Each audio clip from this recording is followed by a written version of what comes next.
Hey, it's Aaron. A little while ago I did a review of Car Dealer Simulator, a new game that just came out first part of June in 2025. Now I want to talk about another one that's been out for a little while, but I've greatly enjoyed it. It's highly replayable, and that is Car Mechanics Simulator.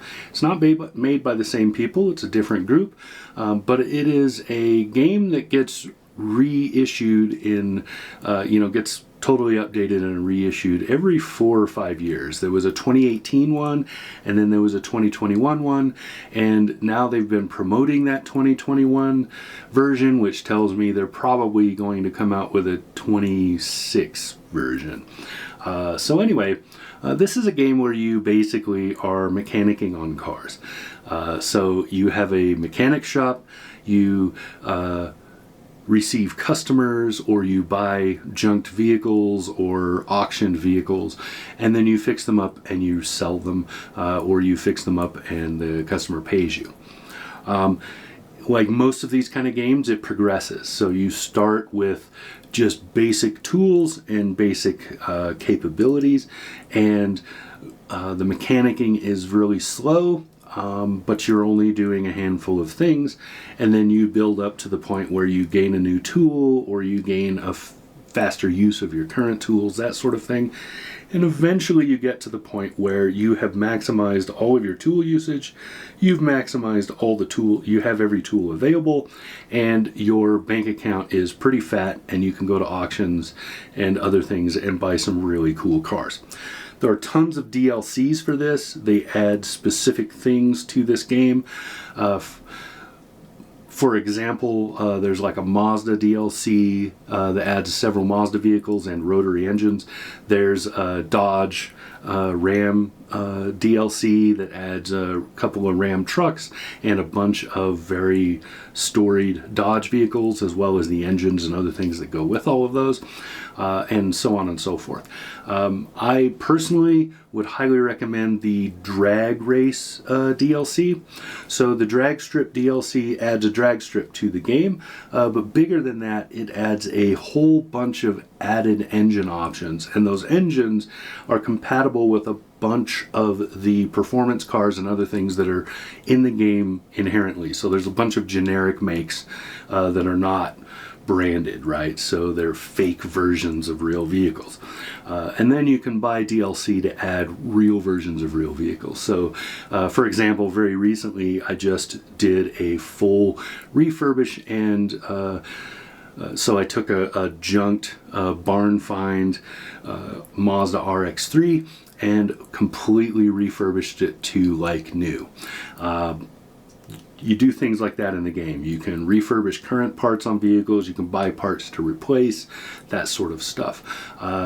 There's also, so for DLCs, I would recommend that you decide whether or not you really, so most of the DLCs are about $5. Decide whether or not you really want those specific vehicles, because most of those DLCs, all they really add are branded vehicles.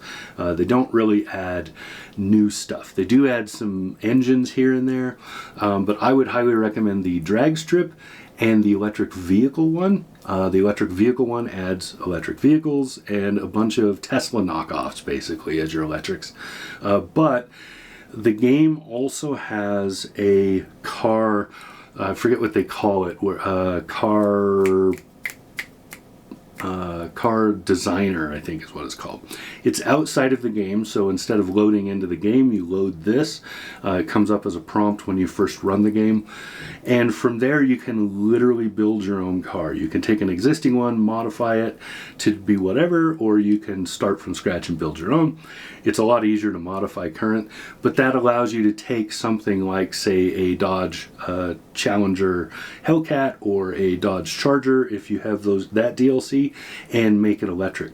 Or it allows you to take the generic car in the game that looks like a, say, Ferrari, and make that accept, say, the SRT from the Viper engine. Things like that. You can do lots of stuff like that.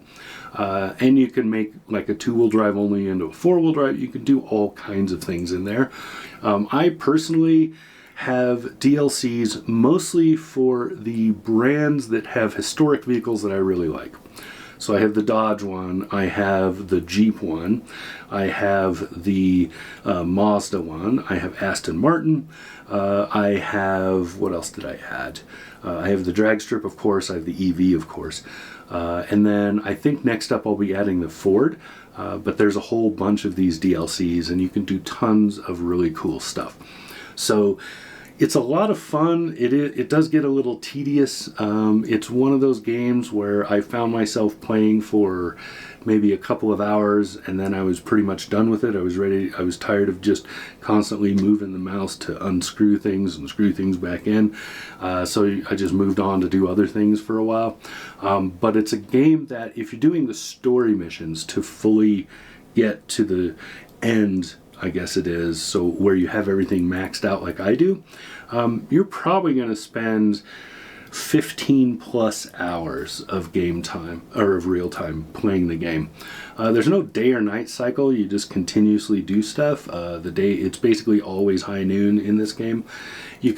What you've been seeing a lot of during this, as I've talked, are photos of cars when I've completed them. So you'll see a lot of photography of the cars that I've either completed and sold or own in my garage. You can see I made like an A-Team van. I have that RX-3 I talked about. I have a couple of I have the Mercedes DLC, so I have a couple of really awesome, like the Gullwing and stuff. Yeah, so I have a lot of fun rebuilding and sometimes souping up. You can tune cars and other things. Yeah, so my shop, I have a dyno, so I can improve engines, and with full improvements, most engines will add roughly 50% to their power, most vehicles. So once you've done a full tuning on that vehicle, things like that. So there's a lot of really cool stuff in this game if you are a car nerd. You can buy cars, and there's barn finds, there's a wreck auction, there's a auction, just like straight up regular car auction. You can go to a dealership and just buy cars right off the lot that are 100% if you just want to like tune them up or own them. You can, and then in the game there's a junkyard. You can occasionally find cars there, but you also find a lot of parts that you can refurbish and use. So tons of content in this game. It's a really well done game, I think. And I played the 2018 version and didn't like it because it was super tedious. They fixed that. So the tedium doesn't nearly get as grating as it did in that first one. It's still, you're still basically rebuilding the same engines over and over. So you're looking at the same engine on the stand a lot, in a lot of cases. But there are various versions of mostly Detroit and Japanese engines. Unless you have DLC, and then you'll see a lot of European style. The Aston Martin engines are a lot of fun. I just did, in fact, what was the car I just did? It was a DB5, and that inline six. It's a really unique engine. Lots of stuff like that. So very fun game.